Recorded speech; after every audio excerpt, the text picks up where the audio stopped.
Hello guys, আপনারা সবাই কেমন আছেন? আশা করি ভালো আছেন। Back to my YouTube channel. সবাই আমার ইউটিউব চ্যানেলটা সাবস্ক্রাইব করে দিবেন।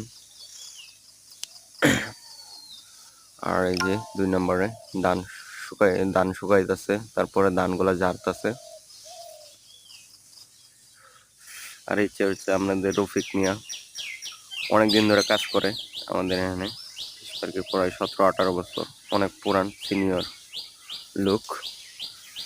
আর এটা আমার পরে আসছে সালাম ভাই, হ্যাঁ আমার পরে আসছে, কিন্তু এমনি বয়সে সিনিয়র, তো এমনি কাজের ক্ষেত্রে জুনিয়র। আমি দিক নির্দেশন দিলে আমার কথাই শুনে, সমস্যা হয় না। আর এই যে দেখেন ধানগুলা কি করতেছে, এই ঘেরাগুলা, এগুলার ভিতরে ধান রয়েছে। সবাইকে ধন্যবাদ।